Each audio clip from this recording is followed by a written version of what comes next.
Shalom jemaat yang dikasihi Tuhan. Kiranya semua kita di dalam kasih anugerah Tuhan dan di dalam perlindungannya, dan disiapkan Tuhan hati yang bersungguh datang di hadirat-Nya, haus dan lapar akan kebenaran firman Tuhan.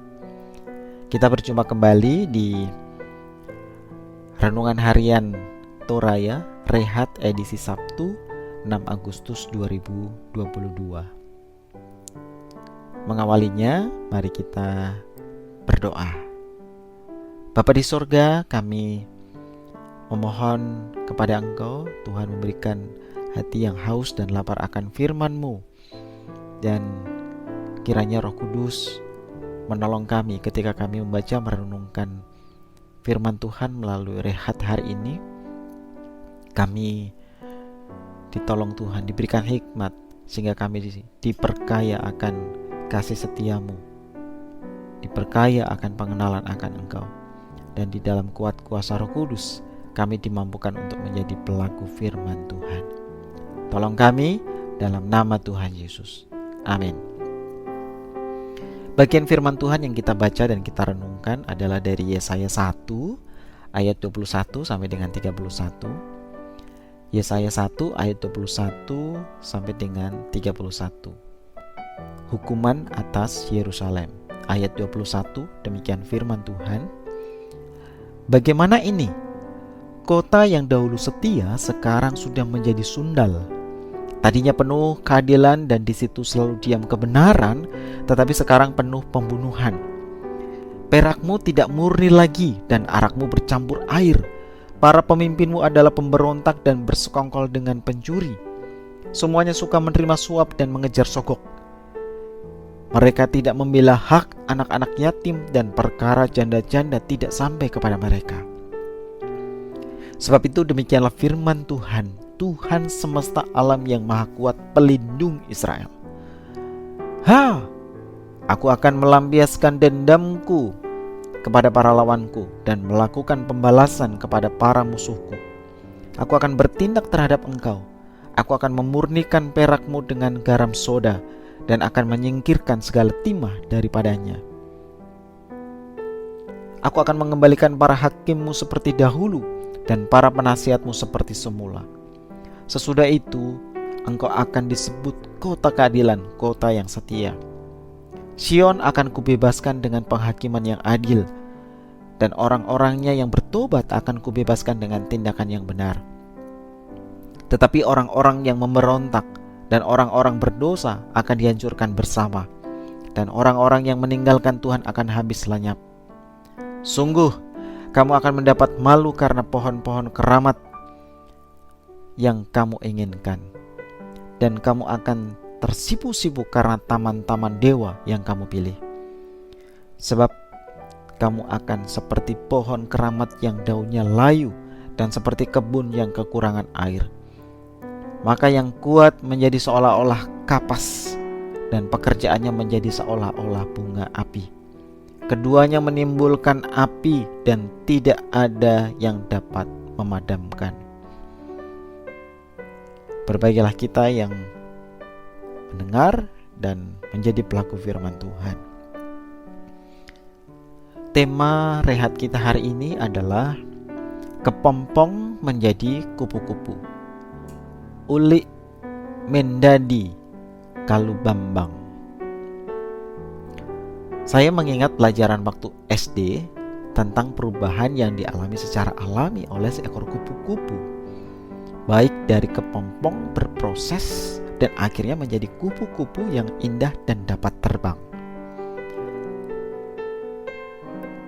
Perubahan ini adalah metamorfosis, perubahan yang melalui sebuah proses yang serasa sebuah ulat, namun ternyata menjadi sesuatu yang indah dan cantik. Berbeda dengan umat Yehuda yang juga mengalami perubahan. Hal itu tampak di ayat yang ke-21. Ada kata tadinya dan ada kata tetapi sekarang.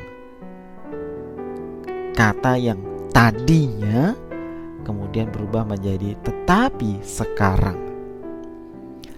Sayangnya, perubahan tersebut jauh dari keinginan Allah. Itulah sebabnya Allah turun tangan untuk mengembalikan umatnya pada rel yang benar, sehingga menjadi mampu hidup sesuai dengan kehendak Allah. Perubahan yang terjadi pada umat Allah diungkapkan secara gamblang oleh Yesaya. Dulunya mereka adalah pelaku keadilan dan kebenaran, ayat yang ke-21. Tetapi kini mereka menerima suap serta mengabaikan hak anak-anak yatim dan para janda, ayat yang ke-23. Ketidakadilan dan ketidakbenaran itulah yang menguasai kehidupan mereka sekarang. Pertumbuhan iman seseorang harus melalui sebuah proses, namun harus dengan proses yang baik agar mengarah kepada perubahan yang lebih baik.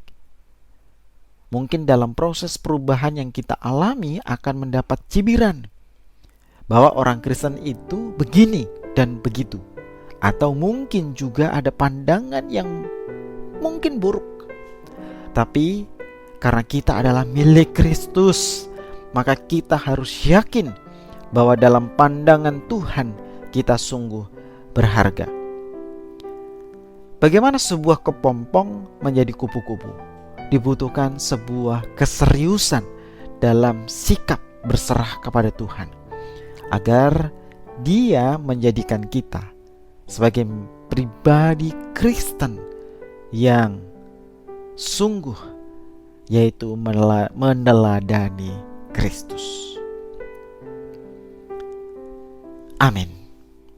Kiranya bagian firman Tuhan dan renungan yang kita dengar, kita renungkan, memberkati kita untuk terus mengalami proses perubahan yang semakin serupa dengan Kristus, dan kita menjadi pelaku firman dan meneladani kehidupan Kristus nyata dalam kehidupan kita. Kita berdoa. Bapa di sorga, kami bersyukur sebagai anak-anak Tuhan. Tuhan terus memproses kami. Apa yang sudah Tuhan mulai, yaitu Kristus sebagai dasar pondasi iman kami yang Tuhan anugerahkan bagi kami. Engkau juga yang mengerjakan dan memimpin, memberikan pertumbuhan bagi kami, sehingga kami berproses kepada perubahan hidup yang semakin serupa dengan Engkau. Kami bersyukur banyak program yang Tuhan izinkan bagi kami melalui Gereja Toraja Tangerang, melalui program Rehat, melalui program GCA, menolong kami sehingga kami bertumbuh, berakar, bertumbuh, berbuah, dan siap menjadi saksi-saksi Tuhan. Dipersiapkan Tuhan menjadi saksimu untuk memancarkan terang kasih Tuhan. Dan berkatilah terus menerus gereja yang Tuhan percayakan bagi kami, yaitu tubuh kami dan juga Gereja Toraja Tangerang. Dan kiranya Tuhan terus pakai untuk memancarkan terang kasih Tuhan di tengah-tengah dunia. Dan kehadiran kami di Indonesia, di Banten, di Tangerang Selatan, dan dimanapun kami berada, kami terus berdoa supaya gereja kami diberkati Tuhan, terus diberikan visimu di dalam membantu menggenapkan amanat agung, dan terus menyebarkan warta tentang kasih Tuhan, kabar baik bagi semua orang. Dan pakailah kami, setiap kami anak-anak Tuhan, jemaat-Mu, menjadi pelayan yang Tuhan pimpin untuk mengerjakan dan membantu menggenapkan amanat agung Tuhan. Dan kiranya setiap kami diberkati Tuhan hari ini, menikmati di weekend ini dengan damai sejahtera daripada Tuhan, dan dalam setiap hal yang kami kerjakan hari ini boleh memuliakan Tuhan dan menjadi berkat bagi banyak orang, dan hidup kami menjadi kesaksian yang mempermuliakan Tuhan. Tuhan berkati bangsa dan negara kami terus mengalami proses pembaharuan ke arah yang lebih baik. Tuhan memberikan hikmat bagi para pemimpin kami, presiden, wakil presiden, dan semua jajaran di dalam kementerian, mereka para pemimpin yang di eksekutif, yudikatif, legislatif, para penegak hukum, dan juga penegak keamanan diberkati Tuhan, diberikan hikmat dapat mengambil keputusan dengan tepat. Demikian juga pemimpin-pemimpin gereja, hamba-hamba Tuhan yang Tuhan percayakan, baik pendeta, majelis, dan semua pelayan-pelayan Tuhan diberkati Tuhan sebagai pemimpin rohani yang hidup terus bergantung, bersandar kepada Tuhan, dan mempraktekkan hidup yang terus memuliakan Tuhan dan menjadi saksi Tuhan di tengah-tengah dunia. Dan setiap kami anak-anak Tuhan dimampukan untuk menjadi saksi Tuhan. Berkati setiap keluarga kami untuk terus mengalami proses pembaruan dan proses pembaruan yang semakin serupa dengan Engkau, dan mempraktekkan hidup meneladani kasih Tuhan di tengah-tengah keluarga kami. Tuhan, terima kasih untuk rehat hari ini di dalam pertolongan Engkau. Terpujilah Engkau Tuhan, dalam nama Tuhan Yesus kami berdoa. Amin. Tuhan Yesus memberkati kita semua. Semoga kita terus sehat dan dipakai Tuhan hari ini. Amin. Shalom.